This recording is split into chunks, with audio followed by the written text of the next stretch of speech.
Hello everyone, welcome to my YouTube channel. आज इस accountancy class में हम कैश फ्लो स्टेटमेंट का वो हेडिंग पढ़ेंगे जिसका नाम है फाइनेंसिंग एक्टिविटी।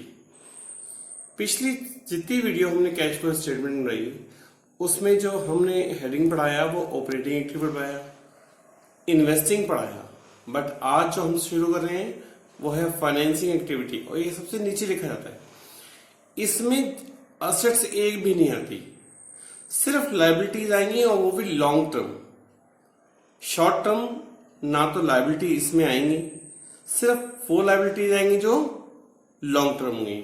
देखिए मैं इसका फॉर्मेट बनाऊंगा, फिर इसी फॉर्मेट में मैं आपको क्वेश्चन अप्लाई करके बताऊंगा। मेरी वीडियो में एंड तक मेरे साथ बने रहिएगा। फॉर्मेट लिखा मैंने, calculate cash flow from financing activity. अब फाइनेंसिंग एक्टिविटी सबसे पहला जो आइटम्स आता है वो आता है शेयर कैपिटल। शेयर कैपिटल दो टाइप की होती है, एक होती है इक्विटी, एक होती है प्रेफरेंस शेयर। ये हमेशा इशू होगी, इशू होगी तो प्लस में। प्रेफरेंस शेयर इशू भी होते हैं और रिडेम्पशन भी होता है। इसका मतलब इशू होंगे तो प्लस में, रिडेम्पशन होगा तो माइनस में। शेयर कैपिटल लिखा मैंने, दो टाइप की होती है, इक्विटी शेयर्स और प्रेफरेंस शेयर। इक्विटी शेयर हमेशा इशू होता है इसलिए प्लस का ही आएगा, पर प्रेफरेंस शेयर इशू भी होते हैं और रिडेम्पशन भी होता है। इशू होगा तो प्लस में, रिडेम्पशन होगा तो माइनस में। दूसरा हेडिंग डिबेंचर।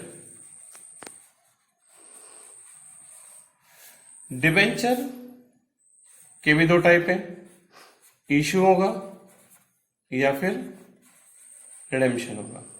अगर इशू हुआ तो प्लस में और इसका रिडेम्पशन हुआ तो माइनस में।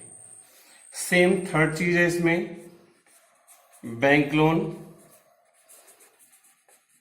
बैंक लोन का अगर पेमेंट हो गया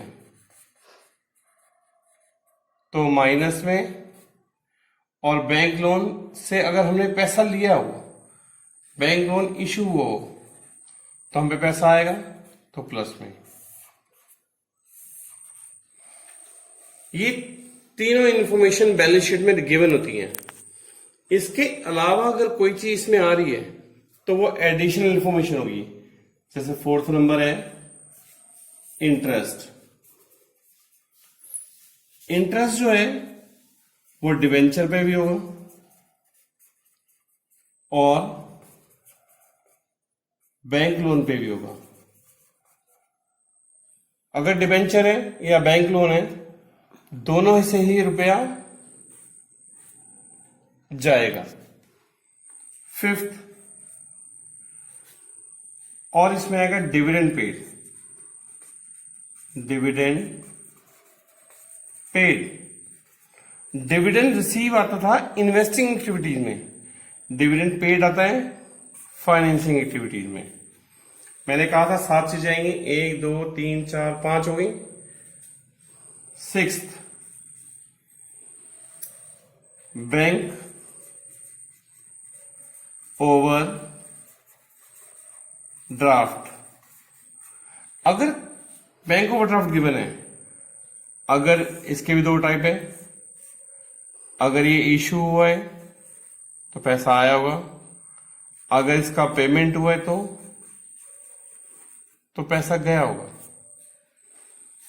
6 हो गई। सातवीं आती है सिक्योरिटी प्रीमियम। सिक्योरिटी प्रीमियम से हमेशा पैसा आएगा। इससे ज्यादा कोई भी इंफॉर्मेशन इस एक्टिविटी में नहीं आती है। इसके जो टोटल है, इसका टोटल इसको लिखेंगे प्लस का होगा तो फ्लो, और माइनस का होगा तो यूज। अब मैं इसी फॉर्मेट को यहां पे अप्लाई करूंगा। ये क्वेश्चन मैंने लिख रखा है, इसी क्वेश्चन को मैं इस फॉर्मेट में करूंगा। लिखा एग्जाम्पल मैंने, from the following activity calculate the cash flow from financing activity. सबसे पहले लिखा है शेयर कैपिटल, और ये इक्विटी शेयर्स है। मैंने कहा था इक्विटी शेयर हमेशा इश्यू होते हैं, तो इक्विटी शेयर पहले गिवन है, तो इक्विटी शेयर लिखा है। Equity share capital last year था 6 लाख, आज की डेट में ये वैल्यू हो गई है 8 लाख। तो पूरे सेशन में जो शेयर इशू हुए हैं वो 2 लाख रुपए के हुए हैं। देखिए लास्ट ईयर 6 लाख है और आज की डेट में ये 8 लाख हो गया, तो 2 लाख इंक्रीज हो गया है।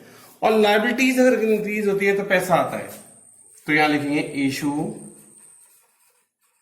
Of equity share. अगर मैं इसकी अमाउंट है मैं अंदर लिख दे रहा हूं, ये अमाउंट प्लस की है क्योंकि ये बड़ी है। अब आप इक्विटी से रिलेटेड कोई इंफॉर्मेशन है देख लीजिए, ये लिखा है equity share were issued at a premium of 15%। जो शेयर, जो इक्विटी शेयर्स हैं जो इंक्रीज हुए हैं 2 लाख रुपए के, वो जो इशू हुए हैं वो 15% प्रीमियम भी हुए हैं। जो 2 लाख रुपए के इक्विटी शेयर इशू हुए हैं, 2 लाख का 15% निकाल लेते हैं, 15% आया 30,000 रुपए। जो इक्विटी शेयर इशू हुए हैं जो बड़े हैं, यानी हमने जो इशू करे हैं हमने वो महंगे इशू करे हैं। कितने परसेंट पे? 15% पे। तो वो है सिक्योरिटी प्रीमियम 30,000। तो मैं नीचे लिख दे रहा हूं सिक्योरिटी प्रीमियम। यहां मैंने आपको फॉर्मूला बताया था। सिक्योरिटी प्रीमियम किस में आता है? फाइनेंसिंग एक्टिविटी में। इक्विटी शेयर कहां आते हैं? फाइनेंसिंग एक्टिविटी में। ऐसे मैंने इक्विटी शेयर्स लिखा है 2 लाख का, और जो 15% एक्स्ट्रा में सेल हुआ है, जो 15% एक्स्ट्रा मिला है वो सिक्योरिटी प्रीमियम में।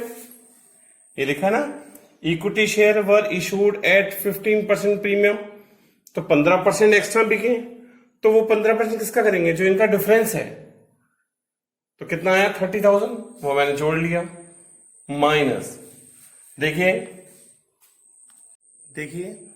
इसमें हमने प्रीमियम माइनस कर दिया है, पर इसकी एक इंफॉर्मेशन और लिखी है, under writing commission on equity.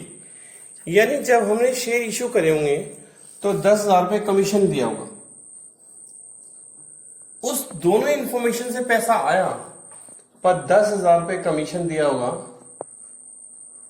तो पैसे यूज हुए होंगे।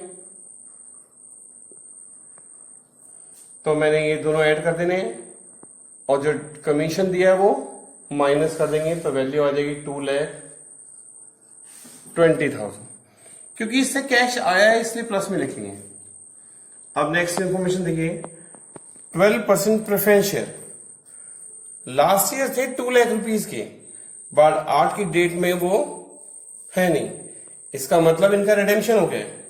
तो लिख देंगे redemption of 12% preference share.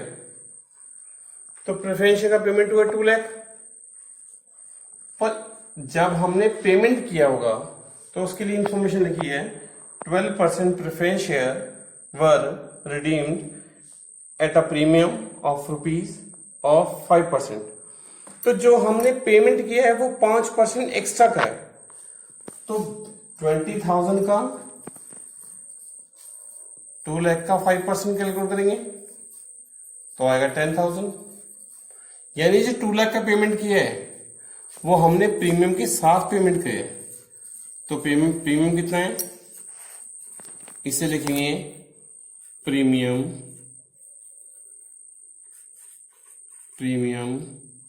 On redemption. आपको क्लियर हो गया होगा। 2 लाख का अगर पेमेंट करना है तो 10,000 रुपए एक्स्ट्रा देने पड़ रहे हैं, तो हमने कितने रुपए पेमेंट करे होंगे? तो हमने जो पेमेंट करे होगा वो 2,10,000 पेमेंट किया होगा, तो वो माइनस में। इशू का मतलब होता है बढ़ना। देखिए इसमें बढ़ गया। रिडेम्पशन का मतलब होता है कम होना, इसमें कम हो गया। जब कम हो जाएगा तो माइनस में, और जब बढ़ जाएगा तो प्लस में। इसके बाद इंफॉर्मेशन देखो, हमने ये दोनों इंफॉर्मेशन नोट कर ली है, तो ये भी कट कर देते हैं और ये भी कट कर देते हैं, तो ये भी कट कर दी। इसके बाद लिखा है 14% डिबेंचर। लास्ट ईयर वो थे नहीं, बट इस साल वो हैं, तो डिबेंचर इश्यू करे होंगे, तो यहां पे लिखेंगे इशू ऑफ डिबेंचर। अब देखिएगा पिछले साल से वैल्यू है नहीं, बट इस साल हो गई है, तो 1 लाख रुपए डिबेंचर से आए होंगे। अब अगर हमें 1 लाख रुपए डिबेंचर से मिले होंगे तो इसकी इंफॉर्मेशन एक और लिखी, देखिए 14% debenture were redeemed at a discount 1%। यानी जो हमने डिबेंचर इशू करे हैं उन पे हमने डिस्काउंट दी है। जो डिस्काउंट दी है वो कितने परसेंट है? 1%। तो हम ये 1 लाख का 1% कैलकुलेट करेंगे, जो आएगा 1,000। तो जब हमने डिस्काउंट दी होगी तो वो माइनस हो जाएगी डिस्काउंट। मैं आपकी हेल्प के लिए वो डिस्काउंट लिख दे रहा हूं कि आप देखो माइनस कैसे करिए। 1 लाख में से 1,000 माइनस करा तो 99,000। क्योंकि डिवेंचर इशू हुए तो पैसा आया होगा, इसलिए प्लस का ही लिखा मैंने। यानी ये भी इंफॉर्मेशन हो गई, ये भी लिख दी और मैंने ये भी लिख दी है, साथ में ये भी इंफॉर्मेशन मैंने लिख दी है, तो कट कर दे रहा हूं मैं ये। इसके बाद लिखा dividend paid on old preferential. Dividend paid किया है, और डिविडेंड देखिए पेड में लिखा है यहाँ पे डिविडेंड पेड। डिविडेंड कोई भी हो, हमें पेमेंट करना ही करना है, वो माइनस का ही आएगा। डिविडेंड पेड, उसकी अमाउंट जो गिवन है वो 24,000 है, तो 24,000 जो है वो माइनस में आ जाएगा। ये भी पॉइंट सॉल्व हो गया। इसके बाद लिखा है इंटरेस्ट पेड ऑन डिबेंचर। हमने जो डिबेंचर इश्यू करे हैं तो उन पे हमें इंटरेस्ट देना होगा, और देखिए लिखा है मैंने इंटरेस्ट चाहे डिबेंचर का हो चाहे बैंक लोन का हो, आएगा इसी एक्टिविटी में, फाइनेंसिंग में ही आएगा। तो यहां लिख दे रहे हम इंटरेस्ट पेड ऑन डिबेंचर। इसकी अमाउंट है 14,000। इंटरेस्ट पेड है तो माइनस का होगा क्योंकि कैश यूज हो रहा है। ये भी पॉइंट हो गया। सबसे लास्ट पॉइंट है और बहुत ध्यान से देखिएगा, प्रपोज डिविडेंड। एक दिया है करंट ईयर का 2018 का जो हम ये बना रहे हैं, एक दिया है 2017 का। तो जो करंट ईयर का होता है वो कहीं पे भी नहीं लिखते, ध्यान रखिएगा। जो लिखा जाएगा वो सिर्फ ये लिखा जाएगा प्रीवियस ईयर का, यानी लास्ट ईयर का। डिविडेंड पेड, और डिविडेंड का नाम क्या है? Propose dividend. उसकी अमाउंट है 90,000, क्योंकि पेमेंट किया है इसलिए पैसा गया होगा, माइनस का लिखेंगे। अब आप इस पूरे कॉलम का टोटल कर देंगे तो उसका टोटल आएगा 19,000 माइनस का। तो इसे लिखेंगे कि आप लोग net cash use from financing activity. आपको ये एक्टिविटी बनाते समय ध्यान रखना है कि यहां पे जितनी भी लायबिलिटीज ही आएंगी और वो इंफॉर्मेशन आएगी जिससे हमें पैसा जाएगा, चाहे वो इंटरेस्ट पेड हो, डिविडेंड पेड हो, बैंक ओवरड्राफ्ट हो, सिक्योरिटी प्रीमियम हो, ये वो इंफॉर्मेशन है जिससे पैसा जाएगा। सिक्योरिटी प्रीमियम से आता है, वो हमने प्लस का लिख लिया है। और याद रखिएगा इशू का मतलब बढ़ना और रिडेम्पशन का मतलब कम होना। इशू बढ़ेगा तो प्लस में और कम होगा तो माइनस में। ये क्वेश्चन मैंने इस फॉर्मेट में आपको एक्सप्लेन करा है। अगर आपको ये मेरा वीडियो पसंद आए तो प्लीज मेरे चैनल को लाइक करें, शेयर करें एंड सब्सक्राइब करें और जो बेल प्रेस है उसे प्रेस कर दीजिए। Thank you, have a nice day.